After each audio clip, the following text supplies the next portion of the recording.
Welcome to the Landmark Theater's Q&A podcast. In this podcast, you will hear a special musical performance from jazz pianist Justin Kauflin, as well as a discussion with Justin, director Alan Hicks, and cinematographer Adam Hart from the film Keepin, recorded at the Landmark West LA on Saturday, September 20th, 2014. I'd like to step up a minute for you. The first one is a song that I wrote for this incredible person who we all love very much. This is entitled For Clark.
For you is a song that you sort of heard in the film. I was practicing getting ready for the monk competition, and this is a song I wrote in that period. It's entitled The Up and Up.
Justin and Clark, I've been friends with both of them for many years now, and I actually used to play drums in Clark's band when I lived in Jersey, and I'd been a student of his for many years, and an Australian documentary channel had approached me about doing a little piece about mine and Clark's friendship.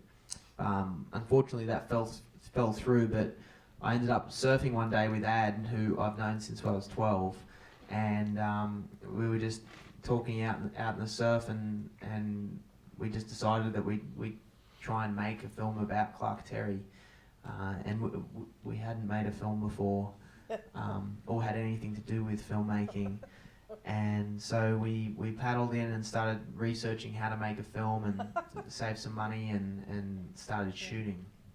And we shot for a year just about Clark and his history. But about a year in, we decided to ask Justin if he'd allow us to start following him as well, to show the student-teacher relationship a bit more. And thankfully, Justin said yes. I was living in New York at the time, and like Al said, I had known him in college, and he's the one who actually introduced me to Clark while we were in school together. So Al sort of reappeared out of nowhere. I thought he was back in Australia, but he was back in New York, and sort of said, doing this thing on Clark, and wonder if you wouldn't mind if I followed you around with the camera. And like I said, I know Hicks and as a great drummer, and apparently a good surfer as well. And really, my thought was, okay, he's now going to make a film. He's going to start. Nobody's going to see this. There's no way. So I figured, what the heck? Yeah, you can follow me around with the camera. You know, who's going to see it? But I also sort of felt like you're not going to have a whole lot of material to work with. I'm sitting here with my dog Candy, and we're living in New York, and things aren't going super great, you know. But once he did roll the cameras, it just incredible what did happen and what he was able to capture. And I'm thankful that he asked me to do it. Thank you. No worries. Thank you. And part of the shooting, you would have noticed that a lot of the stuff that was shot happens past midnight, and that's Clark. You know, his clock, his body clock is different to any other human I've ever met, and the middle of the night into the morning is the prime time. So anyways, we would do this thing where we'd shoot all day, because Clark only sleeps for 3 hours a night, and he's famous for that in the jazz community. So we'd shoot all day, and then we'd have to eventually go to bed. By the time we'd get ready to go to bed, we learned after maybe the first or second time that it happened that in the middle of the night we'd just be hanging out. You know, we're all asleep, and all of a sudden I'd get a tap on the head or the shoulder or something, and it's Al, and he's like, hey, you know, Justin's got up and he's just walked into Clark's bedroom, and it's happening, they're in full swing.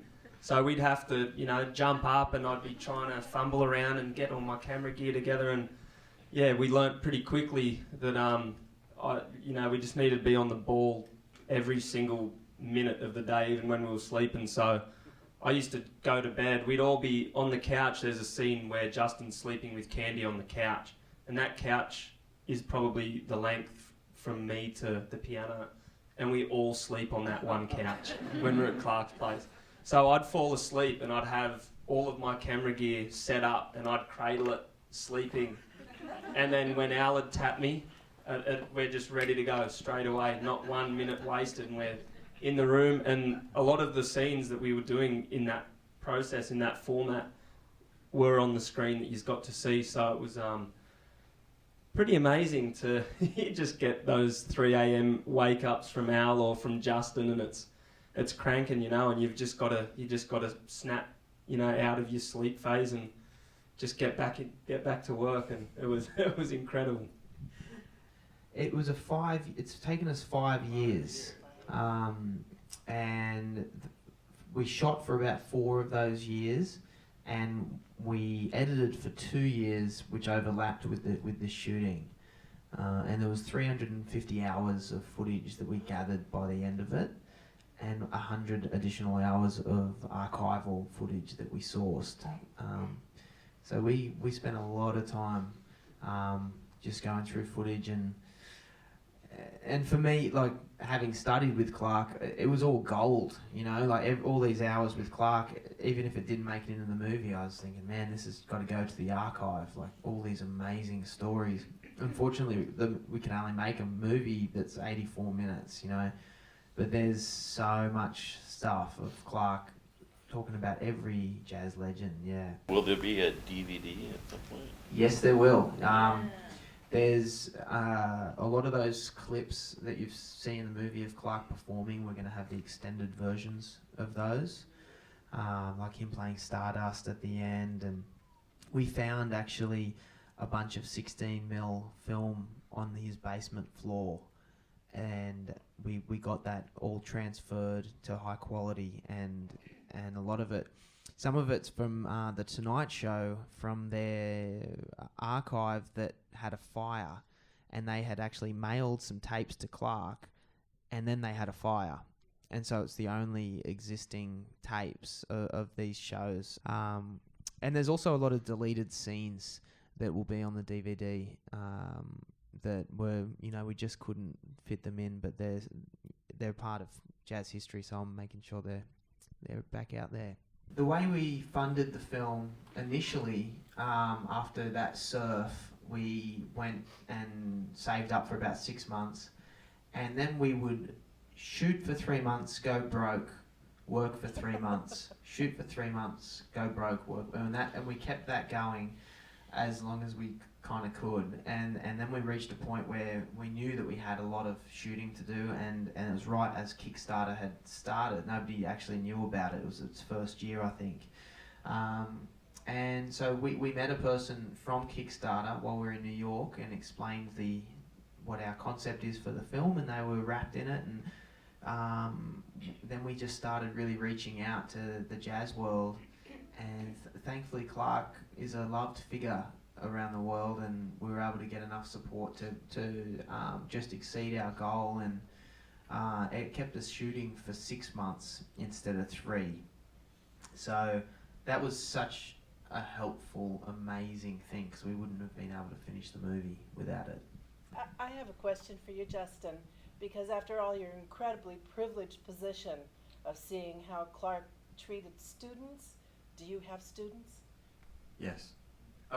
When we started filming, Al had asked me, he says, do you think you want to be a teacher? And at that time, I said, no, I don't think I have what it takes. I see these incredible teachers, I don't think I have what it takes. And at the end of the film, he actually filmed a little bit of this too, but I do. I have about 4 or 5 students right now. Good. And because what I've realized is that after spending this time with Clark Terry and getting to know Quincy Jones as well, and being around great teachers and great mentors, I have a responsibility, because I was privileged, like you said, to be around them and to learn from them and to sort of soak in that legacy. We have to make sure that that does not disappear. So yes, Good for teaching, you. and it's a work in progress, I would say. How is Clark now? How's he doing? Clark's doing very well. Once he had the amputations, and he recovered from that, it got the infection away from his body, and you can see it in the movie. Once, by the time Quincy visits Clark, he looks so much better, and he's in such better health. He is about to turn 94, so he's fragile, but he still has students coming in from all over the world, and he still teaches from over the phone, and that's one of the great things now that the film's starting to get out there, is that all these students from past and present are reaching out to Clark and letting Clark know how much they love him, and we're just so happy that Clark's here to enjoy it, and we hope we get the word out worldwide about Clark's story. The question is, what did me and Justin like most about playing with Clark? I'll let you go on that one. Well, the one thing that comes to my mind is when you play with great musicians, it always makes you play better. And one of the things that Clark brought to the band whenever he would play with us was this incredible, you hear it too, the joy that he brings into the playing.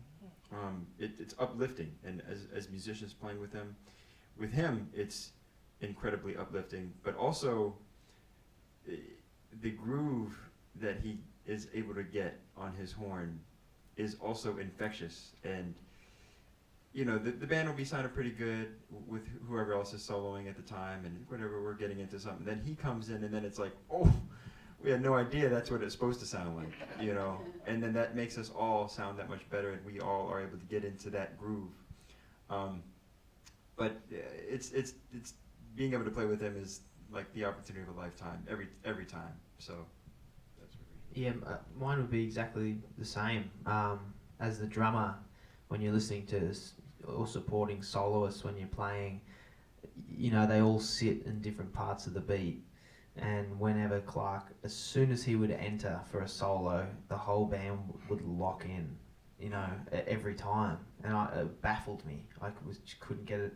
And sometimes he'd just be playing one note. And, because we do these rehearsals, those rehearsals, we'd sometimes be playing for 3 or 4 hours at a time. And he used to do this thing with the rhythm section where he'd be explaining things to the horns, but he wouldn't get us to stop. He'd just be like, drop the volume. And so we'd play for 2 or 3 hours straight at these blistering tempos. and he just it was like, I don't know, boot camp or something, and but he'd be explaining these horn lines to the guys, and sometimes just playing one note, and whenever he played that note, everything locked up, and it was unbelievable. So for me, rhythmically, it was such a pleasure, and then that beautiful sound.